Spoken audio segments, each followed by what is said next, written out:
This is the third video for chapter 3, private, public and global enterprises.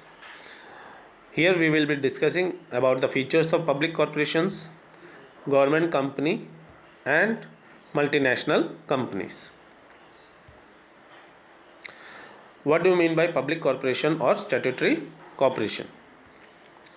Now these are the enterprises, public sector enterprises, which comes into existence when a special act is passed in the parliament. This act defines the powers of the public corporations. Okay, so statutory corporations are public undertakings which come into existence when a special act is passed in the parliament, and this special act defines the powers and functions of the statutory corporations. It defines the relation of the statutory corporation with the government department and other agencies, okay, and outsiders.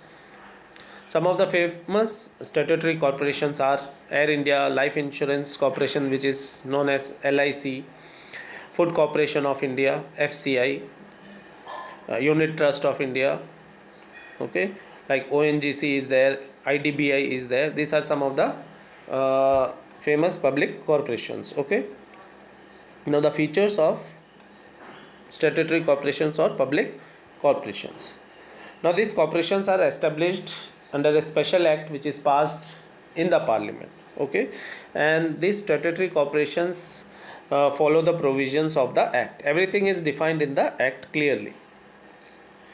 It is 100% owned by the government, state or central government. It has a separate legal entity separate from its owners, that is government. In case of departmental undertaking, it is not having a separate entity. Okay, government company is also having a separate legal entity. The statutory corporation has its own rules for appointment and remuneration of its employees. Okay, it is managed and controlled by the board of directors, which are appointed by the government. Government is 100% owner, so it has the right to appoint the directors, and through the directors the statutory corporations are managed. The government do not interfere in the day-to-day management. Okay, a statutory corporation has an independent financial structure. The 100% capital is provided by the government, and after that the government do not interfere in the day-to-day financial management of the corporations. Okay, the corporations, the board of directors and officers are independent to follow their own financial policies.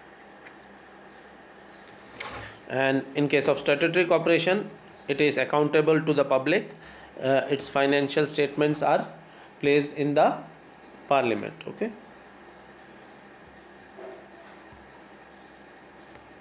now what is a government company? Government company is also established under the Companies Act.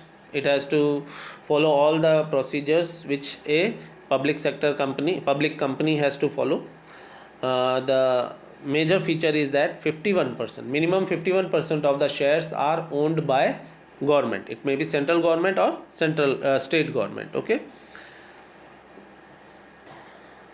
keep one thing in mind, 51% of the shares are owned by the government. Then it has to follow all the provisions of the Companies Act unless otherwise specifically mentioned. Okay, and the shares of the government company are purchased in the name of President of India. Now what are the features of government company? It is created under the Companies Act 2013, so it has to follow all the procedures of establishing a company under the Companies Act. The government company has a separate legal entity, as all the companies have a separate legal entity from its members.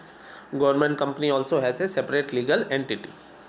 The employees of the government company are nominated as per the rules which the company has set up under the Memorandum of Association and Article of Association.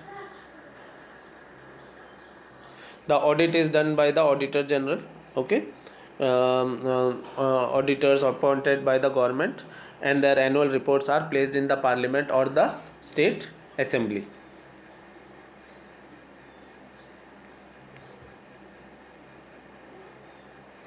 Next we will be discussing about global enterprises or multinational companies. From the name itself it is clear that a corporation or a company which is working in multiple nations. Okay, the multinational company has its operations in many countries. It may be having its factories, its branches, its workshops, or its marketing offices in different countries. That's why it is a multinational company or a global enterprise.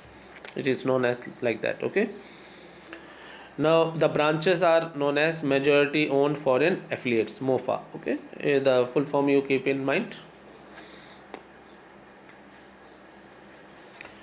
Now it is also known as the different names: transnational company, world enterprise. Okay, uh, it is the headquarters are situated in home country from where it started, and the countries where it is working or it is having branches or offices is known as host country. Okay.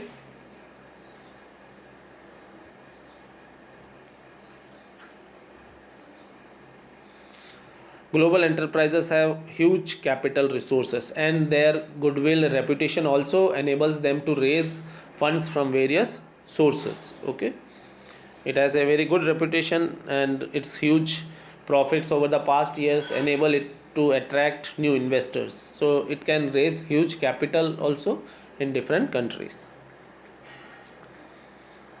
Huge size. Okay, the assets of and sales of the MNCs are very large as compared to other companies. They generally believe in operating on large scale, and because of this large scale operations their cost also comes down, due to which they are able to sell very good quality products at a very reasonable price, which many local companies are not able to compete with them. Okay. Then foreign collaborations. These MNCs, while entering into different countries, enter into different agreements, technical technology collaborations or marketing collaborations. You will see in India also. No, Hero Honda was there, TVS Suzuki was there. These companies, no, like Honda company entered into collaboration regarding marketing and production with the Hero Group of India. Maruti Suzuki is there. Okay, so Suzuki company established, no, they entered into collaboration with Suzuki Maruti. Okay, so these companies enter into agreement with local companies in the host countries. Now the fourth point, they have the latest technologies. They spend a lot in developing the latest technologies. Okay, so they they apply the latest technologies for production and distribution of their product, and they generally believe in capital intensive technologies. Okay, they invest huge in technology, and they don't believe in labor intensive technologies. Okay. Product innovation. They have their own research wings, research as establishments, development centers, which work continuously to improve the existing products or develop new better products. Okay, innovation. They keep innovating their products or their uh, portfolio. Okay. Marketing strategies. Since they have deep pockets, they are able to employ the best marketing people, and they aggressively market their product. They spend a lot in advertising and all. So multinational companies have one of the best marketing strategies in the world, so that they can increase their sales and have almost a monopoly in their particular market segments. Okay. Expansion. The multinational companies operate in various countries. They have very famous brands, which helps them to increase their sales in various countries. Okay, brand recall is higher. They spend aggressively on their product advertising.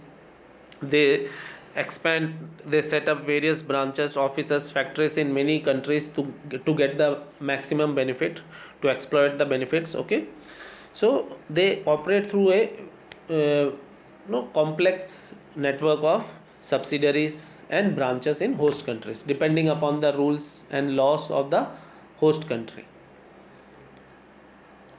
Centralized control. Okay, the multinational companies have a centralized control. Most of the powers lies in the people who are working in the home countries headquarter. Okay, headquarters decides the policies and strategies mainly. Okay, they give freedom to their local managers working in the host countries and all, but still they control there is a tight control over the branches and subsidiaries. Okay,